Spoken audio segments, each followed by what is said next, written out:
Father, as we start this meeting this morning, Father, with the President of the Republic of Kenya and with members of the National Council on the Administration of Justice, we ask you, Father, to be in this presence. We ask you, Father, to give us grace. We ask you to give us wisdom, and we ask you, Lord, to give us understanding. Father, this is a rare opportunity where leaders of justice, the administration of justice, are here to discuss on a very important issue of life and justice. Lord, you say in Isaiah that the houses that we build, we shall live in them, and the things that we plant, we shall harvest. We ask you, Father, that we may harvest from this understanding and from this meeting this morning. We thank you and believe in Jesus' name, your Son. Amen. Let us kindly take our seats.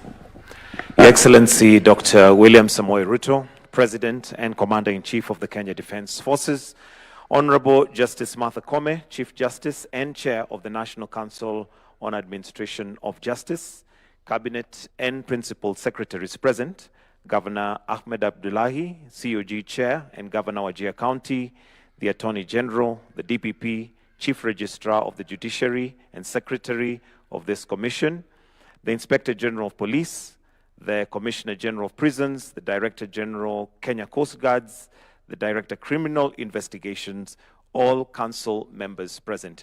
Your Excellency, with your permission, allow me to usher in the CRJ, who's also the Secretary for this commission, to give a brief context of why we're here. We can welcome her with a clap. Tumpatie makofi akiingia. Karibu.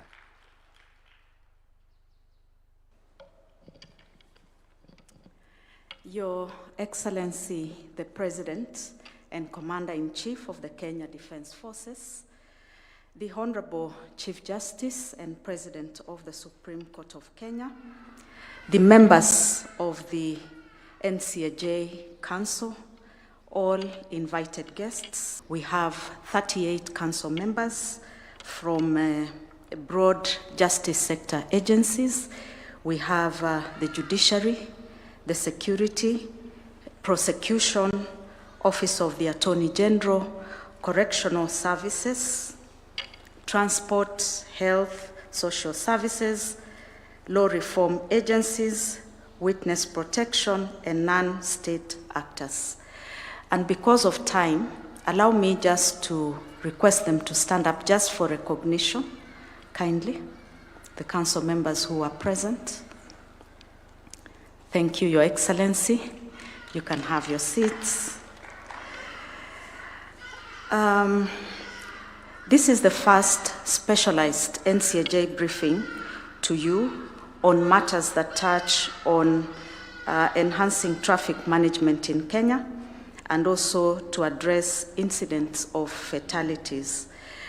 The NCAJ had a special briefing in December on this special topic of traffic, and where they discussed matters, the rising traffic incidents during the festive season and ways to reduce road traffic accidents and related deaths. Thereafter, there was a report that was prepared to brief Your Excellency on the recommendations by the Council. And it is now my honor to invite the Honorable Chief Justice to present the report and recommendations and give her remarks. Kindly let us welcome her.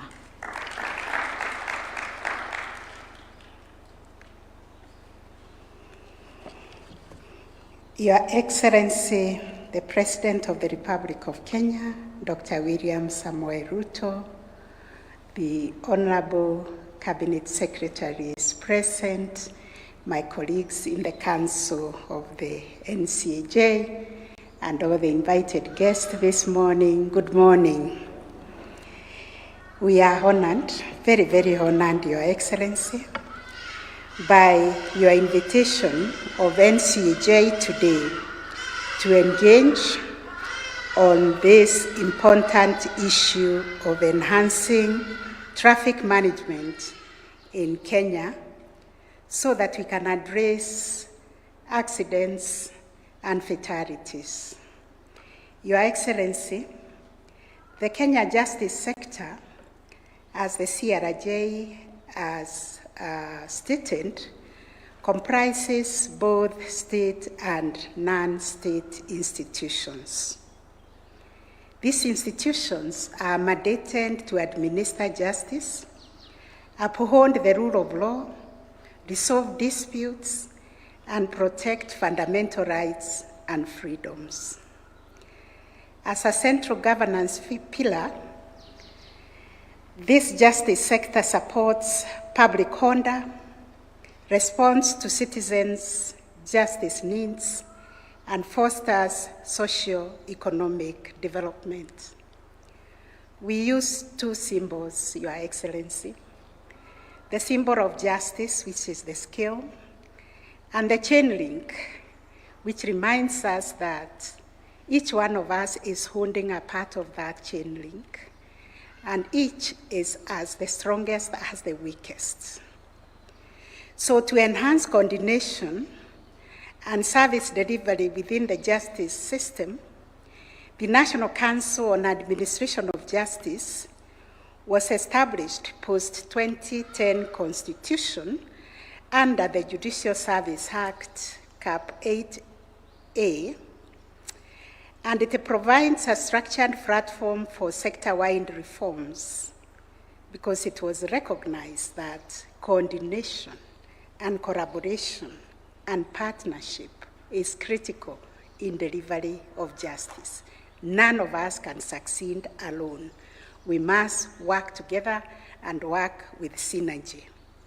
So the execution of this mandate is aimed at ensuring that the justice sector remains accountable and efficient and responsive in providing access to justice for the citizens. We realized when there are fatalities, accidents on the roads, it doesn't matter whether it is NTSA that has failed, whether it's the police that has failed, whether it's the prosecution or the court, all of us as a country, we have failed our country. So within the NCAJ reform agenda, traffic justice reforms are central. They are driven by the need to address the persistent road traffic accidents and fatalities, as well as traffic congestion. The role of the justice sector in prevention, investigation, arrest, adjudication, and enforcement is central to achieving this objective. We particularly focus on prevention. Accordingly, these efforts are geared towards improving road safety, reducing mortality and morbidity, strengthening compliance with the traffic and other laws, and ensuring offender accountability. However, despite all the efforts that the sector has put and interventions, road traffic accidents and fatalities, Your Excellency, remain high. I'll give a glimpse of what we have gone through recently. For instance, the financial year 2024-2025, 62,932 traffic cases were filed in courts. This comprised careless driving at 704, causing death at 787, contravening insurance at 3,509, county traffic rules violations at 69, driving under the influence at 2,991, obstruction at 6,917, violations of required speed limits at 556, and other offenses at 47,400. A similar trend has been realized also in this current year, where we have already registered 33,532. We realize many of these traffic offenses can be dealt with administratively. which means they can be removed from the criminal aspect of traffic offenses and be dealt with administratively. I'll be coming to that shortly. But I also wish to give Your Excellency the costs of these accidents. We have the Ministry of Health here, represented by the Director General of Health. The Ministry of Health tells us, and also the CS Health this year, the Ministry of Health estimates annual health care costs attributable to road traffic accidents at approximately Kenya shillings 48.5 billion, including emergency services, hospitalization, surgery, rehabilitation, and long-term care. Additionally, the average cost of treating a road traffic accident victim is estimated to be about 69,000 for moderate injuries and Kenya shillings 147,000 for severe injuries, with an average admission of 10 to 24 days depending on severity. We have not even gone to look at the socio-economic costs of rehabilitating the victims of accidents and the time they lose from engaging in gainful work. During the 2025 festive season period, which attracted our attention, from the 16th December 2025 to 10th January 2026, we established 20 court stations to deal with the emergencies. A total of 1,978 traffic cases were filed during those 20 days and processed through multiple modalities. To support enforcement and prosecution efforts, the Office of the Director of Public Prosecutions, the DPP, deployed 36 prosecutors, the EACC deployed 70 officers, the NTSA deployed 121 officers.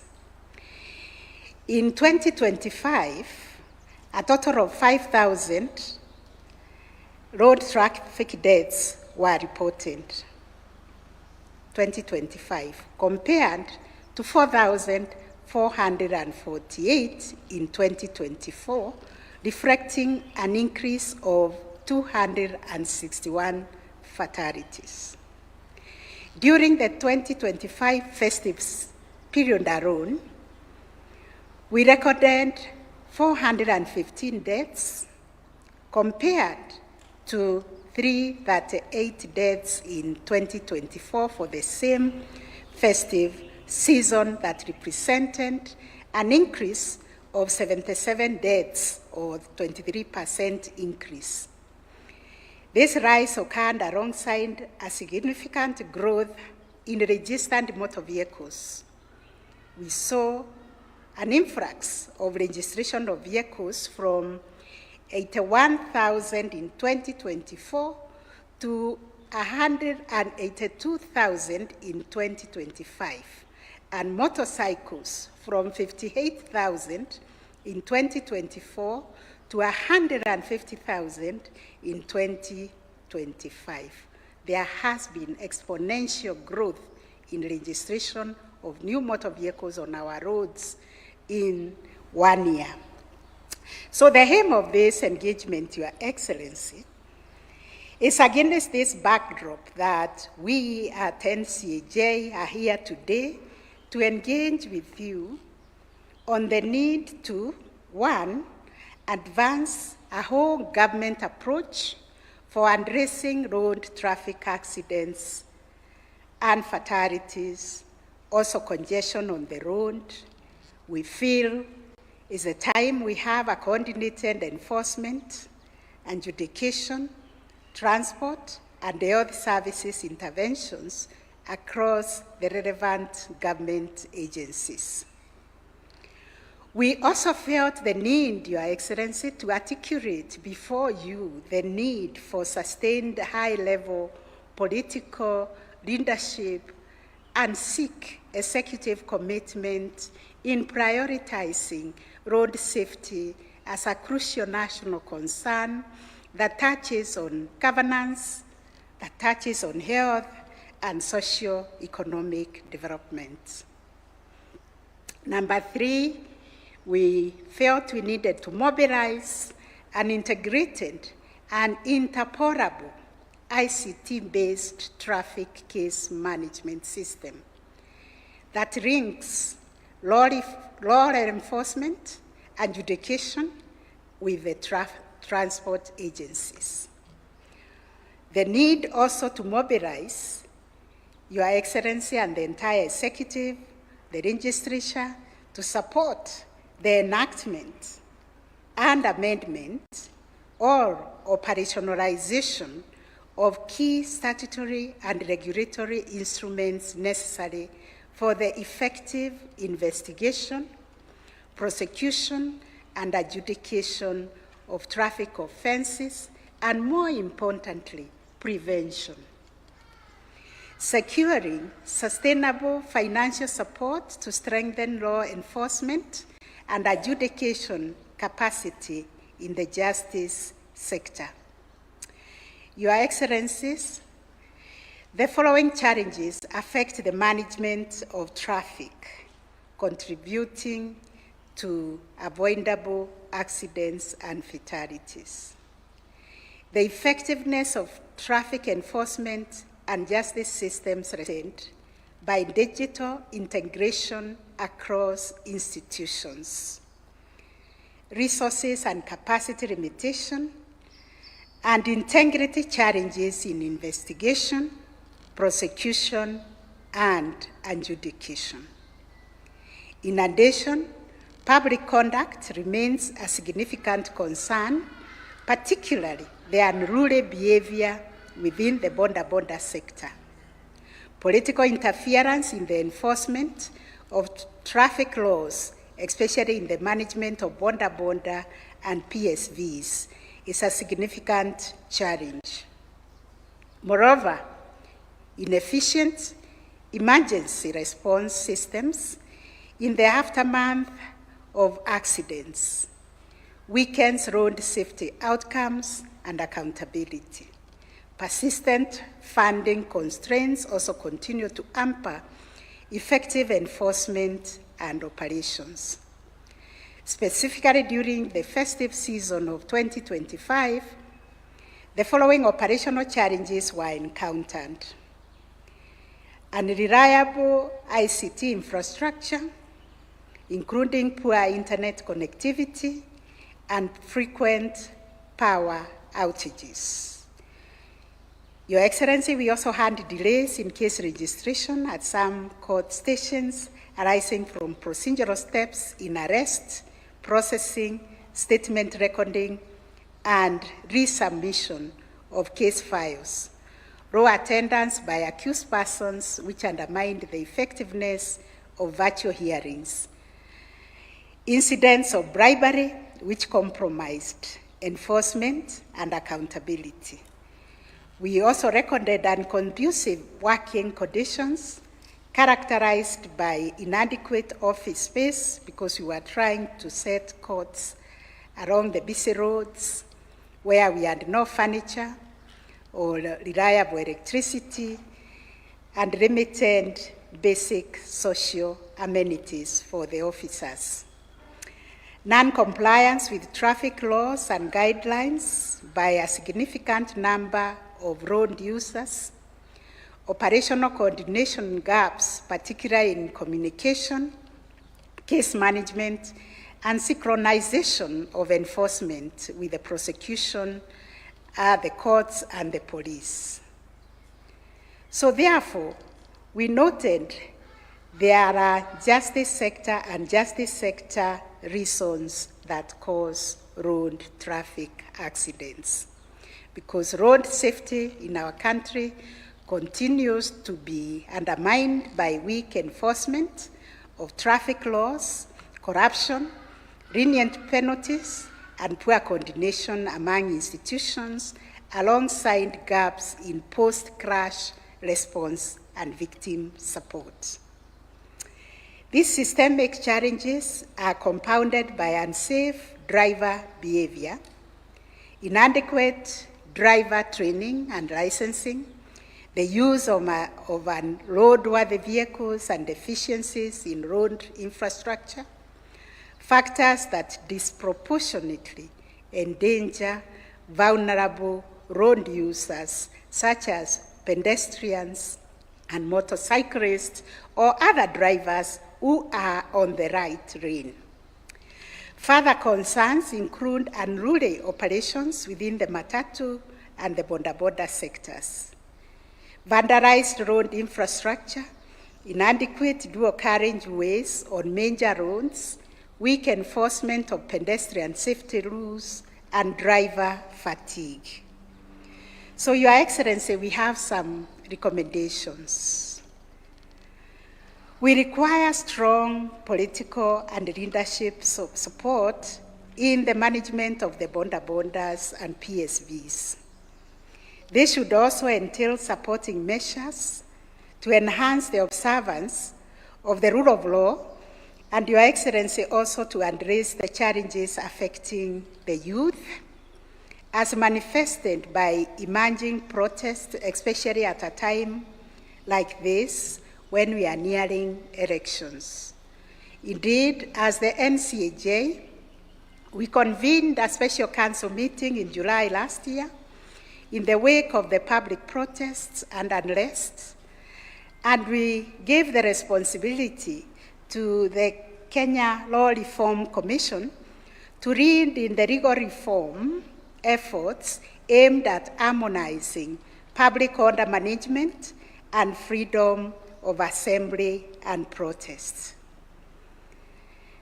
We also require a government-owned, integrated e-transport system linking the judiciary, NTSA, National Police Service, the Office of Director of Public Prosecutions, prisons, and other relevant institutions to be established.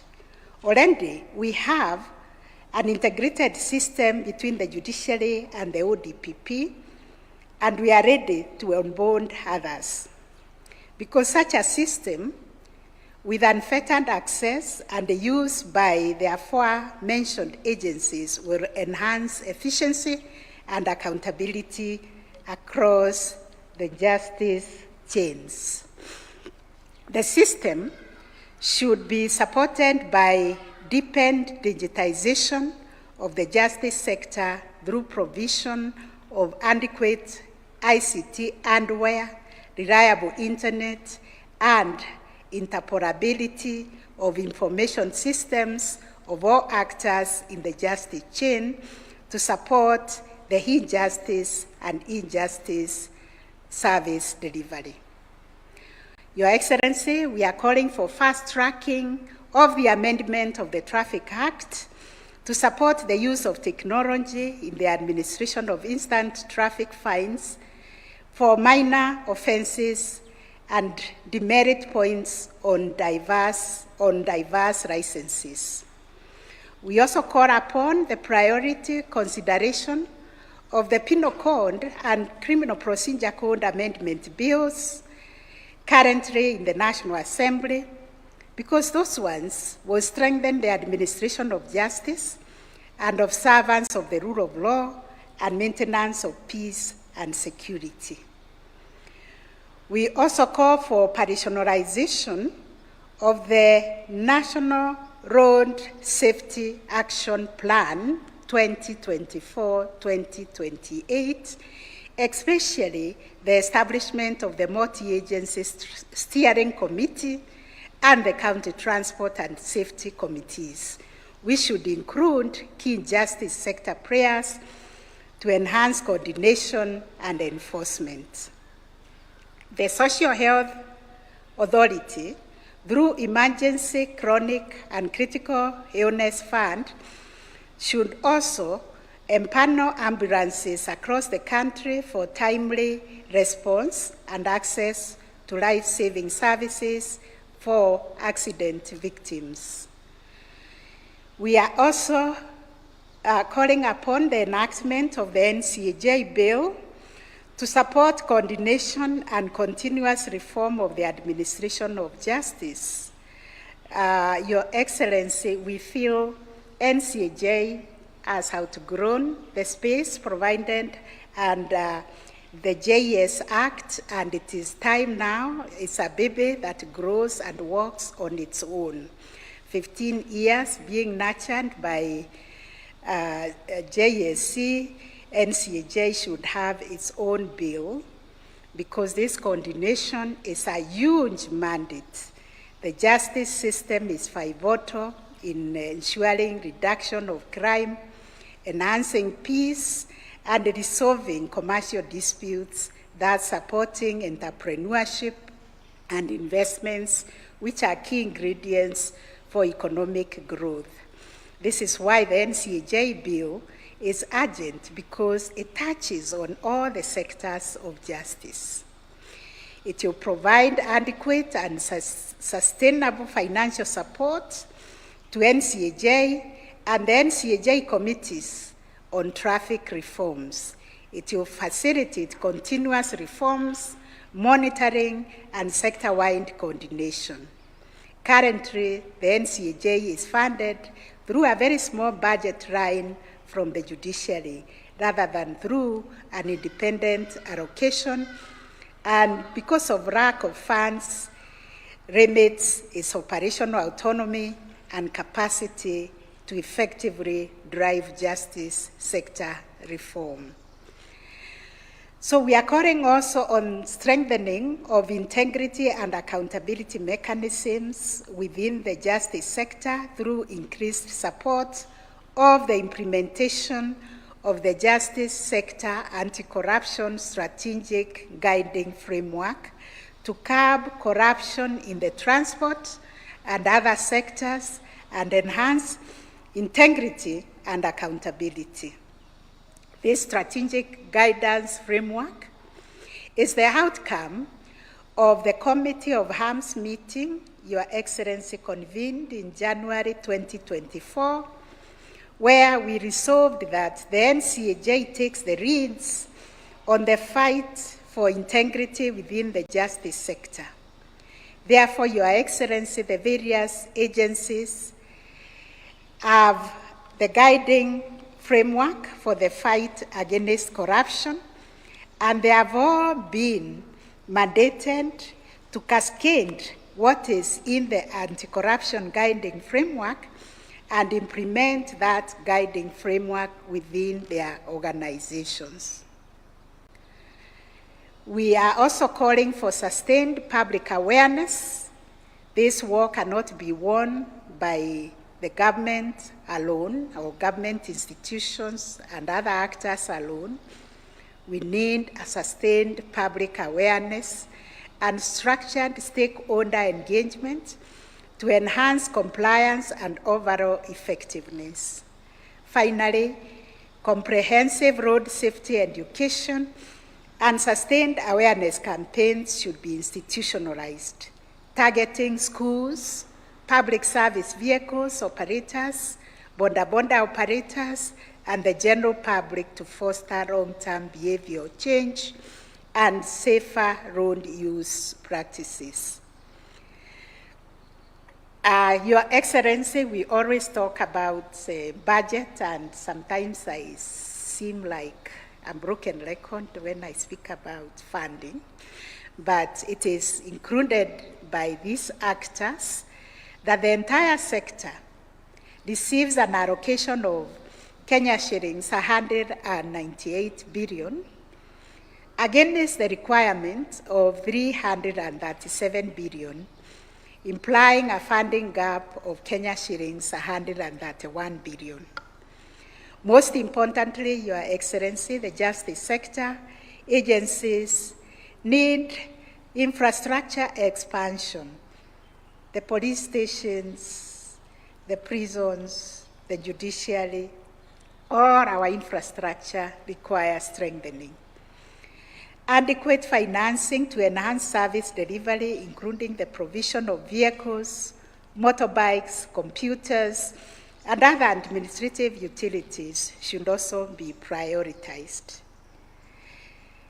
Further, owing to the expanded demand for services by the public, additional support is needed to facilitate the recruitment of additional prosecutors, state council, probation officers, and children officers.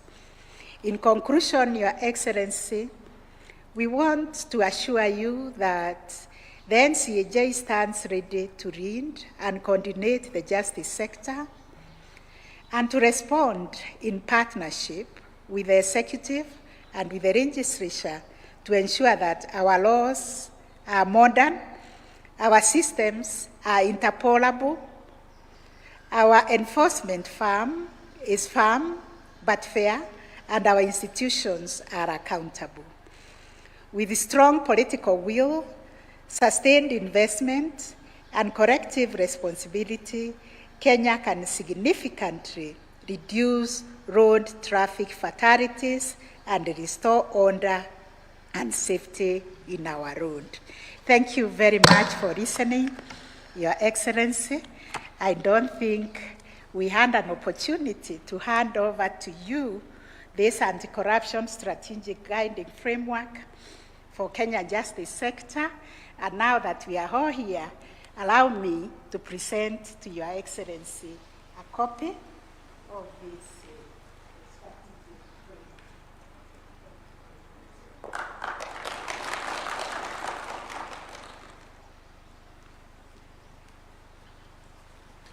Another round of applause for Chief Justice. Your Excellency, with your permission, allow me to now invite the Cabinet Secretary for Interior and National Administration, who will in turn invite you. Welcome, sir.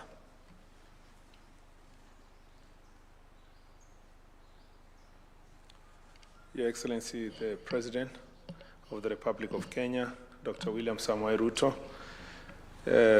Honorable Chief Justice, distinguished guests, ladies and gentlemen, good morning. Your Excellency, the Chief Justice has ably captured the report in relation to this sector.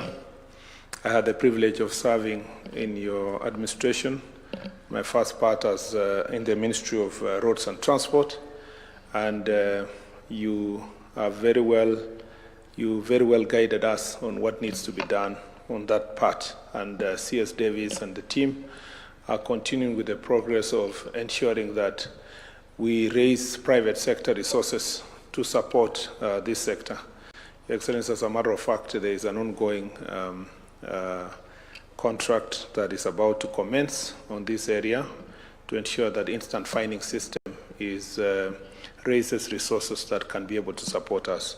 And most of the issues that have been raised by the Chief Justice will ably be addressed once that contract is underway.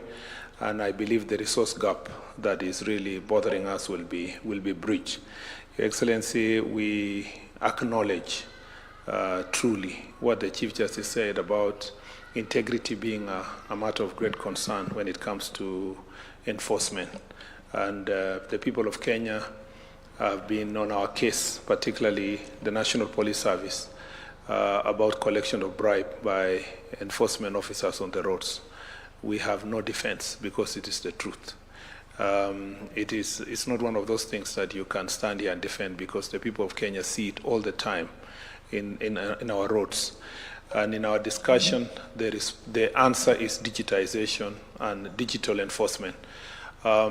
You have already guided us to have cameras under the C4 project in 6 cities in the country. Nairobi will be ably covered, and a number of the cities, including Mombasa. Again, having cameras all over the place will make sure that these officers are held into account.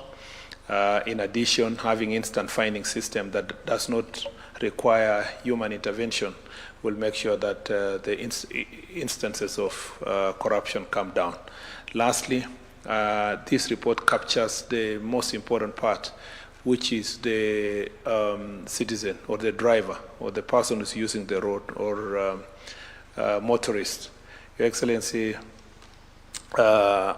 civic campaign will really need to be done. It's inevitable that our behavior on the roads is contributing immensely, including drinking and driving, people driving anyhow, a very bad border culture that seems to have become now the norm. Border now are being used not just to cause road traffic accidents, but to carry out criminal gangs activities around our cities. The regulations in this sector needs a major campaign for people of Kenya to accept that it is important to follow the law, but also we need to engage in very thorough enforcement. And the NPS is properly briefed on the need to have thorough enforcement in this sector.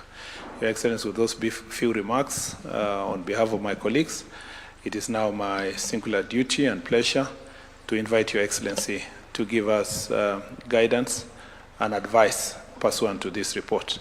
Welcome, Your Excellency, the President.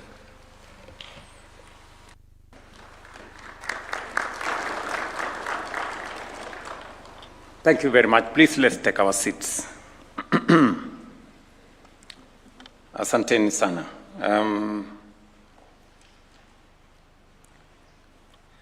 Let me welcome you again to this morning brief.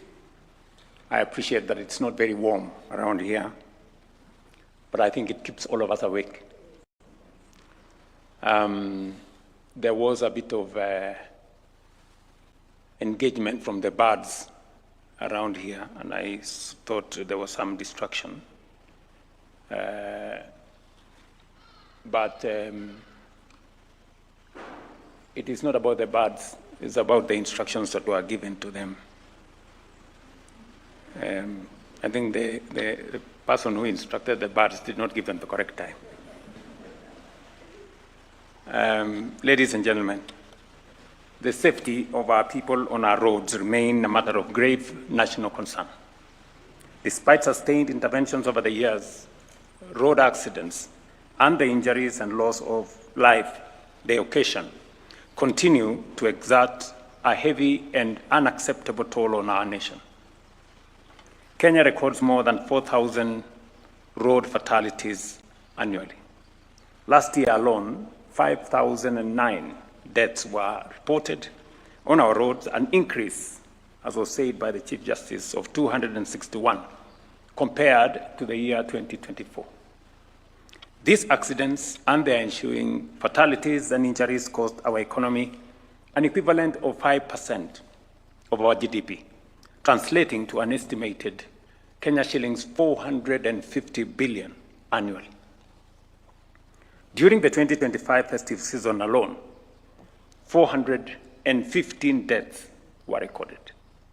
Just imagine. A 23% increase from the previous year. I am, however, encouraged that deliberate steps are already being taken to confront this challenge, a multi-sectoral approach. And for the first time, a coordinated interagency traffic justice model was successfully piloted during the 2025-2026 festive season under the framework of the National Council on the Administration of Justice. This initiative brought together enforcement, prosecution, and adjudication in a unified and a structured manner. Ladies and gentlemen, I am pleased to note that the interventions during the festive season, an Anti-Corruption Commission, and 121 officers from the National Transport and Safety Authority significantly strengthened enforcement. As a result, fatalities involving public service vehicles declined by 10%, largely due to intensified oversight. This initiative has therefore established emerging risks demand our urgent attention. Accidents in distant and serious threat on our roads. The pilot showed the core drivers of road traffic accidents within the various sectors. Within the justice sector, key factors include weak enforcement, inadequate highway fenders, poor interagency coordination, and gaps in post-crash response.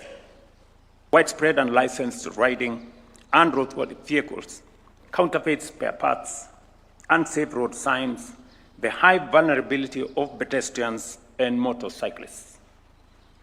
Economic pressures on PSV operators are also contributing to risky behavior. The pilot further exposed critical weaknesses within the justice chain.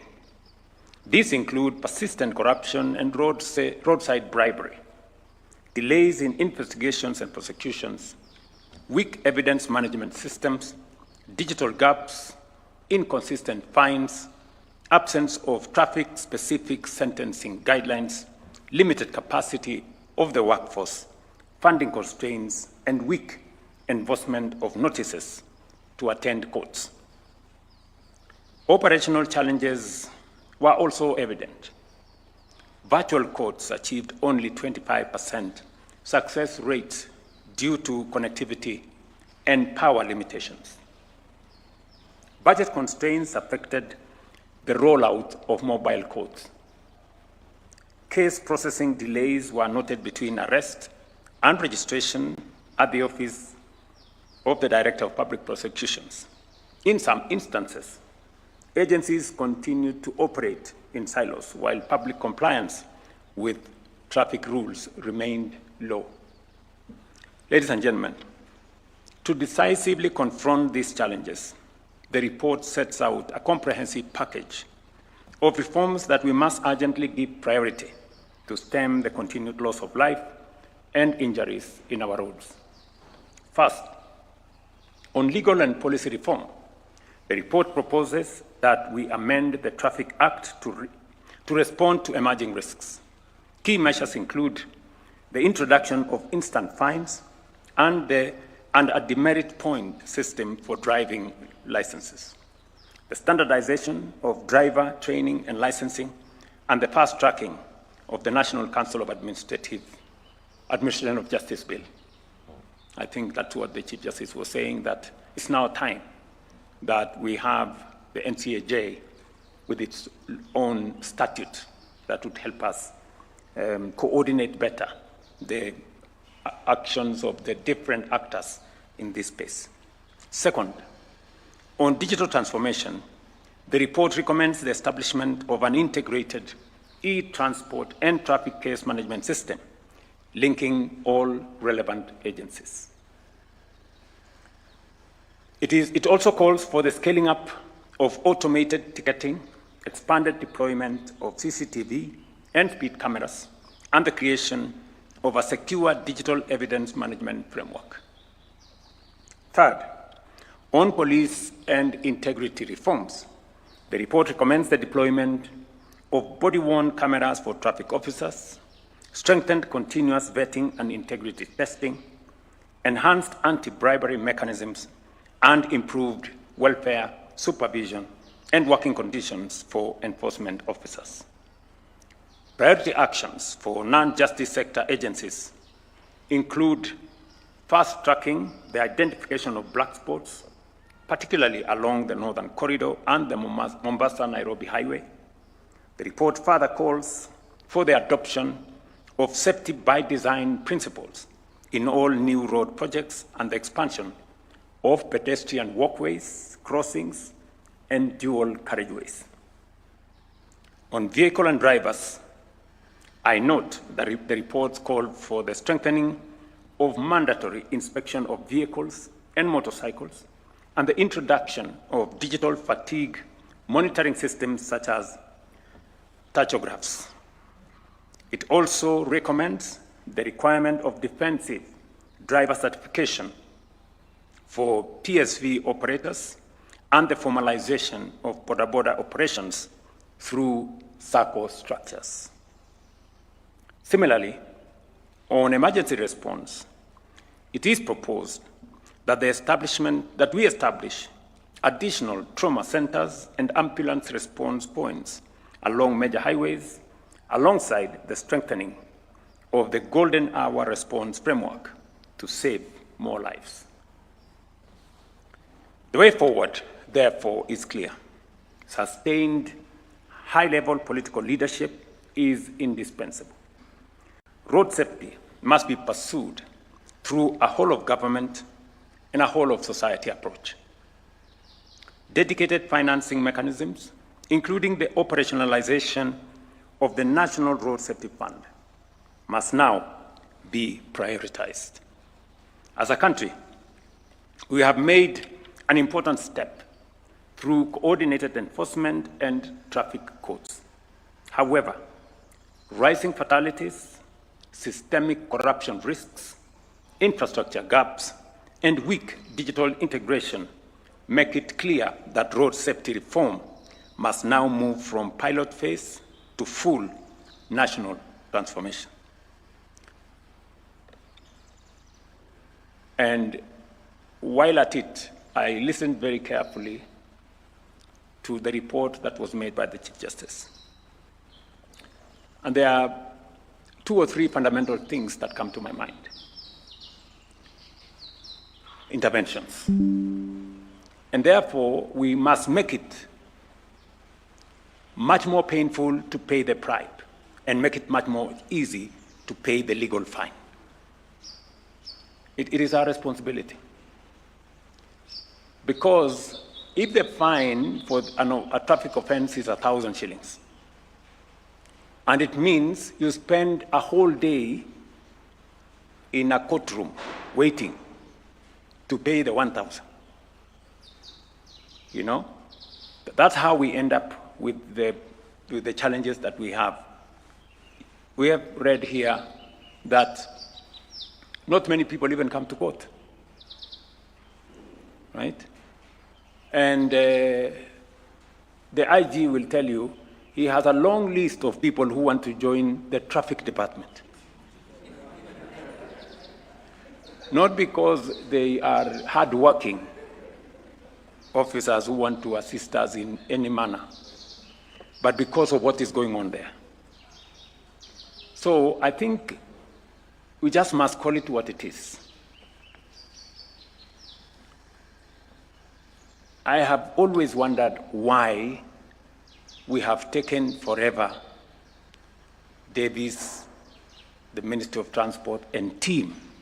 Why don't we enforce the instant fines program? Why haven't we rolled out the cameras on our roads? You know, it is just as simple as that. We have a new guy at NTSA. I hope he's here. Yes, we have this new guy at NTSA. It is my position, Waziri, that within the shortest time possible, let us roll out the cameras. We've been discussing this forever. You know? When can we have the cameras on the roads, Davis?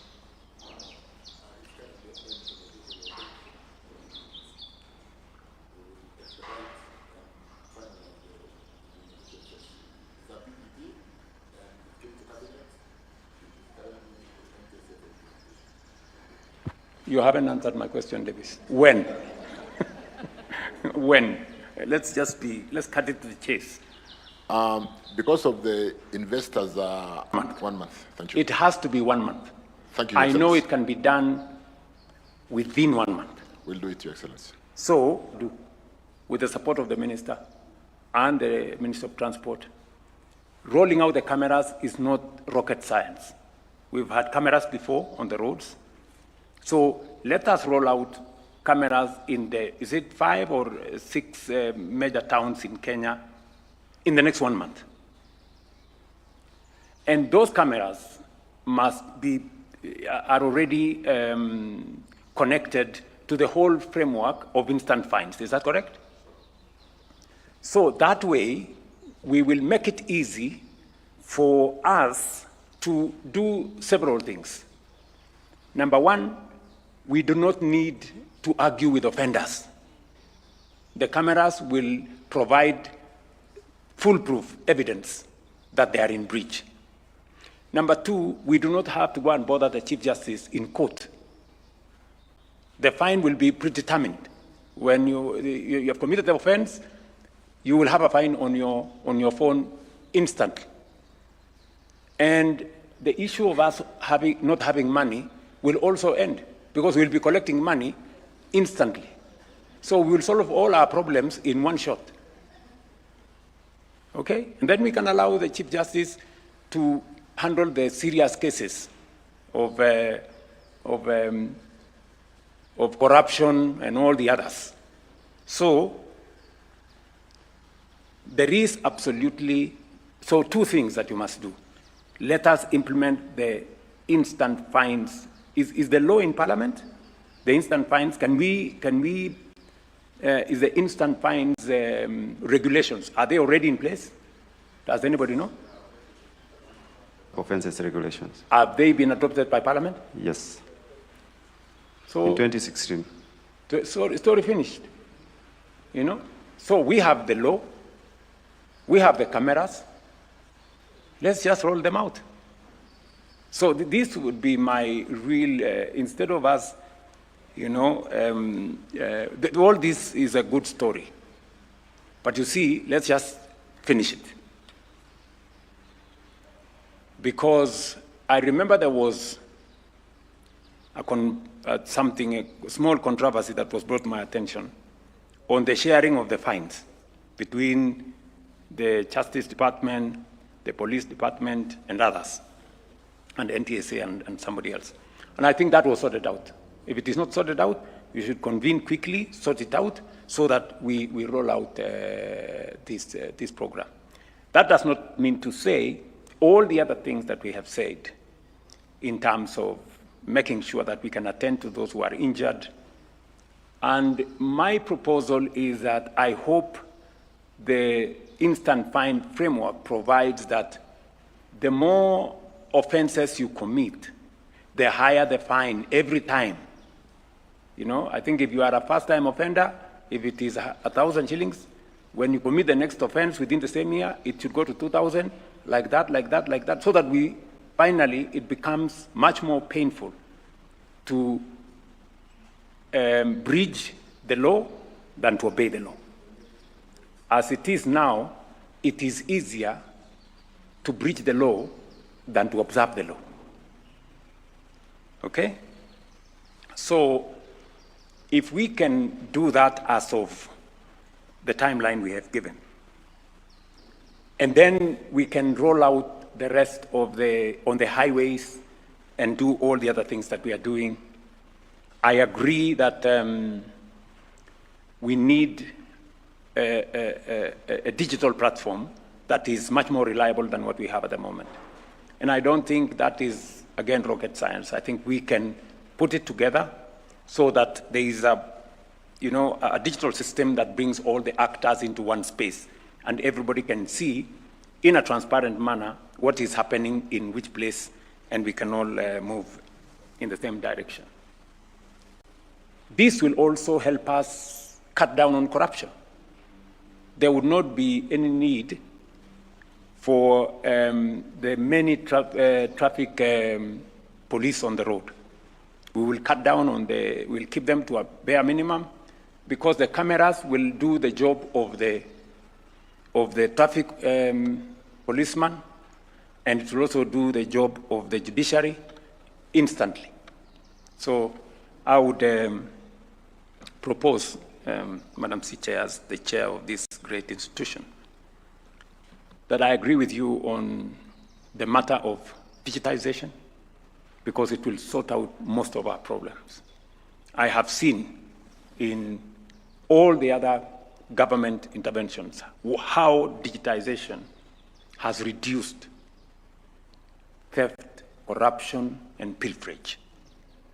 Yeah? So if we can roll that out soonest. And then finally, one more thing. We have also been discussing forever again on the matter of vehicle inspection. You know? There needs to be a devolved traffic inspection mechanism that is simplified. I think NTSA again has been going back and forth on this matter. I want the Ministry of Transport, Waziri, you provide guidance on what needs to be done. In this era of digitization, working with the private sector, it should become a lot more easy for us to devolve that function because it is a revenue-earning function. Therefore, a private-public partnership is the simplest, most efficient way of going in terms of vehicle inspection. Do you have a timeline?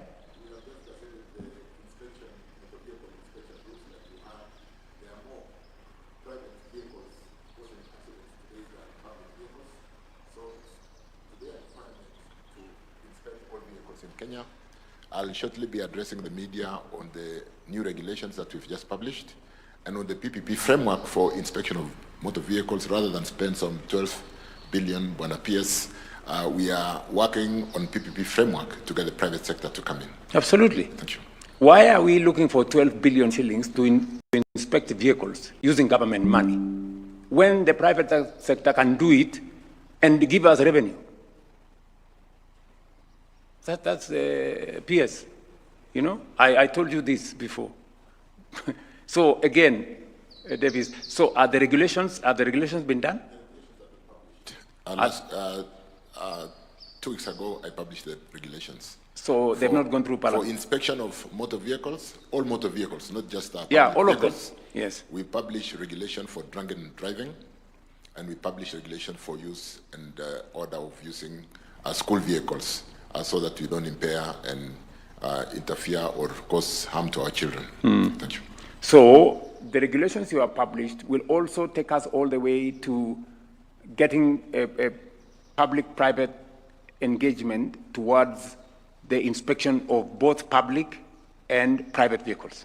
Is that correct? In probably all the counties out there, they Yes. don't have to go to designated Yes. inspection centers. Yes. And because inspection of through PPP is a bankable business, Correct. the private sector is willing to invest in that space. Correct. And we have so many people who are willing to work with government on motor vehicle inspection, you know, in a structured manner that makes sure that we are certain of the roadworthiness of every vehicle on the road, but without costing the public any money to do that exercise. That exercise can be done in different places by the private sector on revenue, and in the process, we will also get some money to do all these other things we want to do. Is that correct? One more question. When? Because we've done the gazettement, Your Excellency, let's allow us to roll out the PPP framework for the private sector to develop. We are working very closely also with NTSA to set the threshold on who will be licensed and the rules to inspect vehicles. I'm told 1st of July. 1st of July. 1st of July. Yes.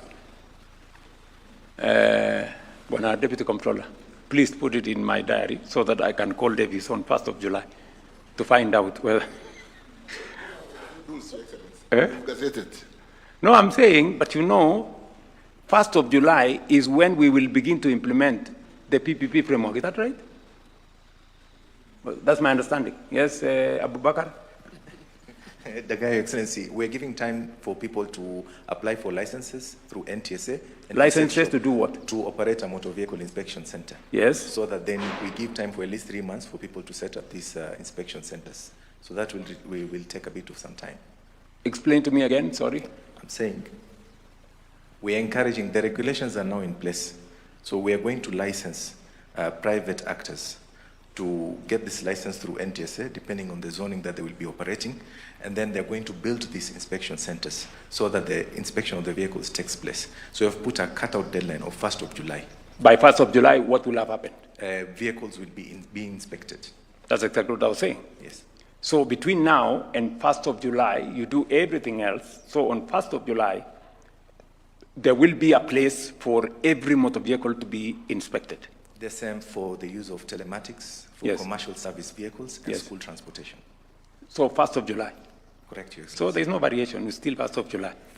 Okay? So, okay, just those two, those two will reduce the problem we have here by 70%. Just those two things we do. We get the vehicle inspection right, which means we will have as few as possible unroadworthy vehicles on our roads. And then number two, we will also raise some revenue to give to all these other good people to do the other things they need to do. And then on this camera business, we will also consolidate and make it administrative. I don't know whether that was what you meant, Chief Justice. Yes. Mm. So that we get from the police what they have reckoned, the ODPP, to the judiciary, to the prisons, and on your dashboard, or my dashboard, I can be able to tell what is happening. Correct. Because of that system which is integrated. Yes. Yes. So that's one. That the integration of the system is very good. Yes. What that means, the need to drag that person to court is no longer there. Because we have categorized the offenses, the Yes. administrative offenses. Yes. That are now instant fines. Yes. They are no longer criminal. Yeah. They are no longer police, And judiciary, court. DPP. Correct. We are only left with the serious ones. Correct. Causing death. Yes. And other serious traffic offenses. So we are dividing the administrative. Correct. And the administrative, if you look at the statistics, Your Excellency, are the majority. They are the majority. Actually, 70%, yes, are the administrative traffic offenses. And they are the ones jamming our courts. Yes, because even the road congestion and everything. Yeah. Yes. So, Davis, you don't need any other persuasion that we will solve this problem. The answer to this problem, 70%, is sitting with you. So within a month, we do the instant fines immediately, okay? Because I am very successful when we do things within our purview and our reach in months. So I am suggesting that we then have maybe a conversation around July. And as I said, the template, balance of the, God bless you, and see you soon.